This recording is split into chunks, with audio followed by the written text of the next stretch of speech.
Hey guys, what's up? Welcome back to another video. In this video, I'm giving you guys a spoiler review for Superman and Lois Season 2, Episode 2. So this is just my thoughts and opinions on the newest episode. Before we get into it, if you guys are new here, make sure to subscribe button, turn notifications on so you don't miss any time of a new video or go live, because I do weekly reviews for Superman and Lois, as well as other TV shows and movies that come out. Again, this video is going to have spoilers, so you've been warned. But yeah, Superman and Lois Season 2, Episode 2. I have a lot of thoughts on this one just because I wasn't the biggest fan of it compared to Episode 1 of Season 2. This one just didn't really hit for me. Everything just felt so all over the place, and in contrast to the last episode actually felt like everything was cohesive to a certain extent. Even storylines that we thought were right out of left field still connected somehow. For example, the Jordan and Jonathan storylines with their personal lives and their personal girlfriends and all their relationships and stuff like that, everything felt like it came together. Whereas in this episode, everything felt really far away and separate. The whole entire John storyline, it was just completely thrown out the window. We didn't see anything of that. We saw a little glimpse of him like in the weight room, like trying to compete against another dude when it comes to like who can be the strongest and all that kind of stuff.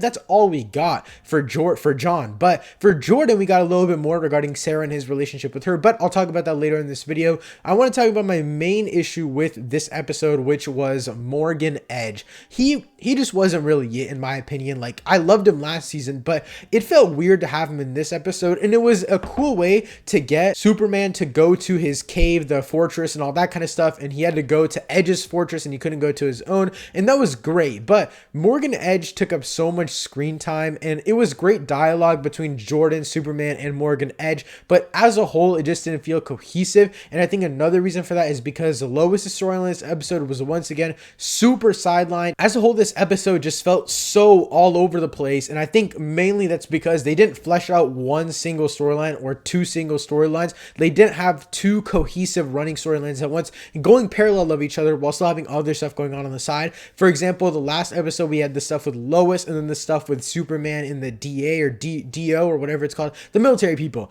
We had that whole conflict, but in this episode everything just felt all over the place. And I think, once again, like I mentioned before, Morgan Edge is the biggest factor for all of that, because if you think about it in a basic sense, Morgan Edge being in this episode really just transformed the whole thing. The whole time that we had Morgan Edge, Superman, and Jordan in the fortress together, we didn't see anything of Lois. We barely saw anything of Lex. Everyone was just sidelined. Even John was super sidelined. Sarah was super sidelined. But one thing that I did really like about this episode was Sarah's family storyline. I forgot their name. I keep forgetting their name, but the mom and the dad from Sarah's family, that storyline was great. How the mayor that the mom is helping drops out of the race, and then by the end of the episode she ends up being the one that's running for mayor. I can't wait to see that storyline flesh out, and I like that their storyline has been honestly more on the low key, but it's still kind of interesting, because in the last episode is very interesting. In this episode, Lois's storyline really just it really came to a standstill. She was helping Luther out with basically like scoping out where the earthquake is, and it felt like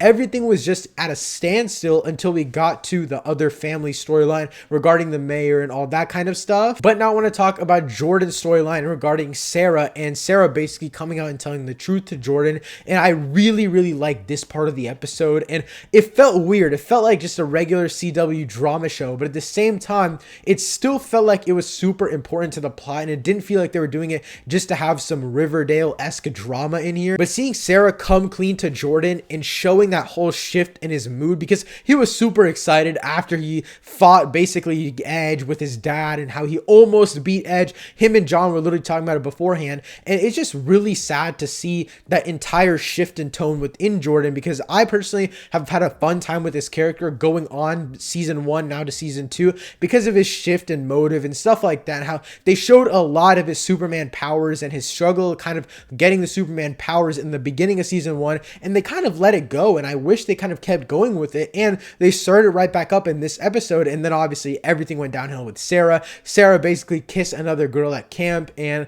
I think that's just like the perfect storyline to go with. It's so great because technically the Sarah's whole excuse was like, oh, I didn't mean for it to happen, like there was no ill intent behind this, like I'm sorry, like please, like accept me, basically, even though she was the one that was shying away from Jordan in the first place. And then Jordan just basically can't wrap his mind around it, and I can't wait to see where this whole storyline with Jordan goes, what happens to Sarah. And out of all of the storylines in this episode, to be honest, I'm mostly intrigued by Sarah's family and the mayor running thing, because I feel like having more of a grounded political thing is going to be really great for the show. And the final thing I want to talk about is, like I mentioned before slightly, was Lois getting sidelined in this episode. I really liked her in this first episode of this season, and they really did a great job with her. But in this episode, they truly just pushed her to the side. I really didn't like it. Her storyline was going so strong. And then, like I mentioned in the last video, if you guys haven't already seen it, you can click the card right up here. But basically in the last video, I did say that I wish they didn't close off her storyline about getting closure with the girl at the end of episode 1, because I felt like that could have been a longer lasting storyline. And we see that in the beginning of this episode, she feels like she already has closure, and throughout the rest of this episode, she doesn't feel that guilt that she had before, which I thought was a very interesting story premise.